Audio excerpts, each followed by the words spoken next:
Бардоро ҳамада салому алайкум. Касе ки дар видеои пешина подсказка ра ёфт, ҳатман дар охири видео номаш эълон карда мешавад. Имрӯз гап мезанем дар бораи ҳолатҳое ки одаморо аз озодӣ маҳрум кардан, ҳатто яхелша ҳукми қатл додан. Хеле ҳолати оддие ва баъзе вақт яхеле одамам дилет намесӯзад. Но дар инҷа бардоро як но ҳастае ки ҳамин одамое ки имрӯз дар борашон гап мезанем дар ин видео, ҳамашон ҳамин ҷазоро гирифтан. Диққат, бегуноҳ одама ҳукми қатл додан. Чӣ хел фаҳмидан ки бегуноҳае ва чӣ ба ҳукми қатлш додан раст бегуноҳ боша? Айра дар ин видео мефаҳмем ӯзи. Бародарое ки дар Москва ва Московский област қарор доранд, бародаро агар ки сроки регистратсияи шумо тамом шуда боша, проблема ҳалшавандае. Номеро ки дар рӯи экран мебинед, метавонед занг бизанед. И бародаро ба мошинои замонавӣ комфорт қати шуморо ба границаи Қазоқистон бурда гардонда меоранд. Дар раҳ ягон мушкилӣ намешавад. Чӣ мушкилие ки мешавад, гаи хати я ягон касиги хати худшон ҳал мекунад. Бародарое ки дар ҷанговар бозингаро сум кор кардан мехоҳанд, метавонед ки ин корро ба ссилкаи дар комментария закри пичида бигзаред, регистратсия кунед ва сум кор кунед. Хатогии судяҳо дар ҳозира замони мо ҳам вохӯрда мешавад ва маҳз ҳамин хатогӣ яке аз сабабҳо барои манъ кардани ҳукми қатл шудагиаст. Тимофеев бе ягон гуноҳ 15 сол паси панҷара шудагиаст, ҳамроҳи маньякову одамое ки ба гуноҳҳои хеле сахт шудагианд. Соли 1999 дар шаҳри Сигежа як қаравула мекушанд. Дар ин киштор албатта ки Тимофеера гуноҳ мекунанд, ба он нигоҳ накарда ки вақти киштор ӯ дар хонаш бо пои шикаста хоб буд ва гуноҳ дасари барои чӣ мемонанд? Ба паказани дуруғии ду одам. Дар натиҷа ин одам 11.5 сол мешина, баъдан мефаҳманд ки бегуноҳае ва сараш метавад. Баъди ай панҷара озод шуданаш ҳаракат мекунад ки компенсатсия битануда. Ай 4 миллион рубл зиёд компенсатсия мегирад. Ай ҷиҳат бигӯй хай ҳо компенсатсия гирифт. Но бародаро 4 миллион зиёд хайна 5 миллион рубл ба ивази 11 сол. Хай меша барои туалет мебога харидан. Хай шумо бигем бародаро, арзандае ки 5 миллион, хайна 6 миллион рубл, даже 7 миллион рубл барои ба ивази 11 соли ҳаёт. Фикротна дар комментария ҳатман бинависед. Нет. Агар ин кор дар назари шумо даҳшатнок тофта боша, саростима нашем бародаро. То охира тамошо кунед, даҳшата баъд мебинед. Тома Шкаменда. Ин одам аз паси панҷара ба озодӣ баъди 18 сол мебирояд ки ӯра гунаҳгор карда шунондан барои таҷовуз кардани духтари 15 сола баъди ҷашни иди соли навӣ. Гӯё ки ҳамин кора карда. Дар вақти суд доказательствои хеле сахтам ӯра натавонист ёрдам то, яъне чӣ гуна доказательство. Вақти ҳамин кор рух мета, ӯ дар дигар шаҳр қарор дошт. Да-да, не удивляйтесь. Чӣ гуна ин метавонист ки преступлениеро бикунад? Ман кати намедонам. Фикрот набардо дар комментария бинависед ки чӣ хел суд постановление монд дар ҳамин хел ҳолат ки ин одам дар вақти ҳамин преступление тамоман дар дигар шаҳр қарор дошт. Вақте ки наметавонад доказат карда бегуноҳии худша, дастоша боло мекунад ва ҳамин хел шидагӣ буд ки қариб худша куштанӣ буд ва ягона одаме ки ӯро дастгирӣ мекард модари ӯ буд ва бовар мекард ки писараш гунаҳгор нест. Ва дар кори следователь Нисастиков кора модари бача мефаҳмад ва журналистҳоро дар ин кор қатъӣ мекунанд. Баъдан мефаҳманд ки доказательствое ки гунаҳгор будани ира тасдиқ мекунанд ягон асос дошта наметавонанд. Чӣ ба ира дар охир шунондан барои оне ки всё-таки қоил мешавад.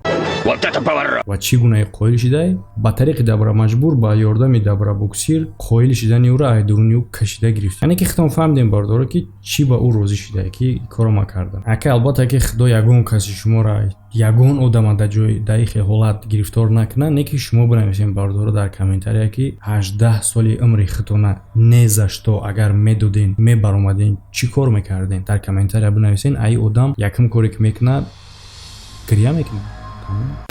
Стивен Эвери. Ин одамам мисли одами пешина 18 сол дар турма шудагиаст барои гуноҳи таҷовузе ки накарда.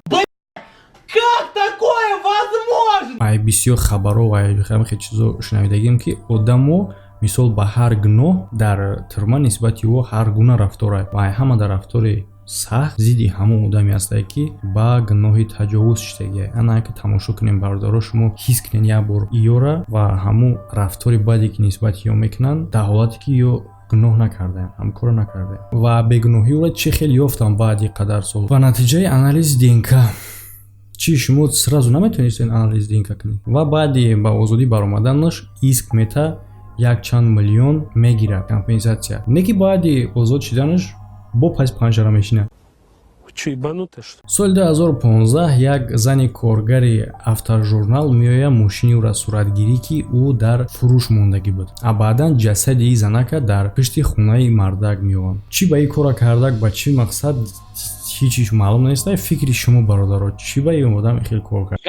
Бисёр одамо баъде ки дар паси панҷара мешинанд меоянд, ақлшон дига мешавад. Мақсад қадри озодиро бо хубтар мефаҳмад. Но это не точно. Ай одам чӣ ба ин хел кор кард, ман намедонам. Соли 1966 боксёри номӣ Робин Картер бо лақаби ураган дта пожизненӣ мегирад.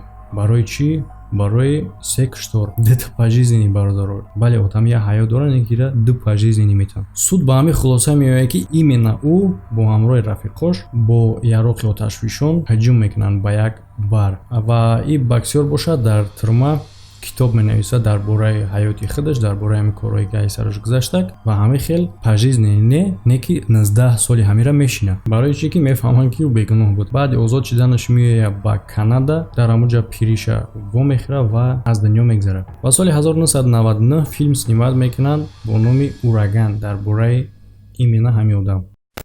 Дэвид Милгард коре ки сари ин одам рух додагиай машҳурай бо аз ҳама хатогии калонтарини судяи Канада. Ин марде ки бегуноҳ 23 соли худшо паси панҷара гузаронд, баъди ба озодӣ баромаданаш $10 миллион компенсатсия мегирад. Соли 1969 Милгард ҳамроҳи рафиқошон сафар мекарданд дар кишвари хушон. Дар як шаҳре ки воместанд, як куштор рух метавад. Дар оҷа як духтари донишҷӯро мекушанд, ба ёрдами доказательствои қалбакӣ ӯра пожизненӣ срок метаванд, як умра, вақте ки ӯ 16 сола буд. ӯ куҷое ки метавонист жалоброӣ кардагӣ буд. Не ки танҳо соли 1992 ӯра озод карданд. Осон бародарам, ними ҳаёти умри одама сарф мекунанд дар паси панҷара ва баъдан мегӯяд ки аҳо хато кардем, бахшиш, хай бро. Шумо чӣ фикр дорем бародаро дар ҳамин хел ҳолат? Вы же не в тюрьме. Он был жив, когда я оттуда уходил. Коль, ты что ко мне лезешь, мать твою, сука, говно вонючее? Я тебе яйца отстрелю, понятно? Да я тебя уложу на месте, ты ж***а. Пошел ты, себя и твою мать, тебе конец, понял? Крейг Ричард Коули ира 39 сол аз озодӣ маҳрум мекунанд барои куштори арӯсаш ва писари ӯ. Яъне ки чӣ хеле ки фаҳмидин аллакай ин видео чӣ гунаҳ, яъне ки ин кор дар асл рух додагӣ набуд. Куштор рух додагӣ буду, гунаҳгор ин набуд. Яъне ки чӣ ба гуноҳа дар сари мезананд. Следователам қадара фаҳмиданд ки 2 сол вохӯрдагиам бо ҳамин занак ва баъдан ҷудо шудагианд. Чӣ ин метавонад ки одама гунаҳгор кунад? Ва чӣ хеле ки дар аввал гуфтем бародаро, куштори двойной буд. Албатта ки 39 сол ишиш так не ки 39 сол срокш наметавонад изначально пожизненӣ метавонад. Ва чӣ гуна фаҳмиданд ки ӯ бегуноҳ? Ба анализи тести ДНК. ҳамиё тест ДНК-ро сразу карда наметавонанд. Тасаввур кунед бародаро, шумо ки айбайн қариб 40 сол мегзара як умри одама. Баъд ё мега на ёфтем тест ДНК, ту гунаҳгор набудаӣ. Ва баъде ки мард ба озодӣ мебарояд, якум коре ки ӯ мекунад, як бургер мехарад ва мега ки вақте ки ман дар турма гузарондум, и ай ҳамада рӯзои бадтарини ҳаёти ман буд. Албатта ки намегуфтиам, мефаҳмидем. ва $2 миллион ки компенсатсия давлат додагиай, ӯ рӯзора иваз карда наметавонад. Албатта ки наметавонад. 2 миллион не 2 миллиард, 2 триллиард наметавонад умра иваз кунад. То есть ки умр арзишаш ози бисёр одам мега время деньги, время дар асл бародаро дарож деньги. Умр нарх надорад, барое ки мо любой чиза меёвем. Ходу мошинаи, хонаи, сумаи тиллои, бриллиантаи, чизе ки дошта бошем ай даст битем, ёфтани ӯ возможно. Умре ки рафт, ӯ дига ақиб намегардад. Бародаро, наказаниёи даҳшатнокаш дар қисми дуюмша интизор шавем. Ба мисли ки чӣ хел гудаки 14 солара киштан бегуноҳ ва дигар наказаниёи даҳшатнок. Ва бародаро, дар видеои пешина ғолиб шид шахсе ки подсказкара ёфт, и ҳаст Баҳриддин 8. Бародар, дар комментария даниёта намондаи, дар поёни ҳамин видео комментария ки закрепит кардагиай ку ссилка барои бозӣ кардан астай, ҳамуда бидро даниёта бинавис, барое ки ман қадид алоқа карда битонам ва приза роид кунам. Ва бародарое ки намедонанд ки бозии мо чӣ гуна бозиай, бародаро, дар тамоми ҳамин видео дар як ҷош ин ҳамин подсказка пинҳон кардагиай. ин логотипи канал не ин логотип дар ҳама ҷо ҳаста мисли ҳамин логотип ворид дар як ҷои дигаи видео ҳамин подсказка яъне ки ҳамин логотип худаш мебурая гум мешава касе ки миёва якумин шида ҳаму ғолиб мешава ва ғолибшидагӣ одам бояд чӣ кор кунад ҳамин ёфта баробартон дар комментария бинависен ки бародар ман ёфтам дар фалон секунд ва фалон ҷо қарор дора ва даниётонам заадно бинависен то ки ман қатъи шумо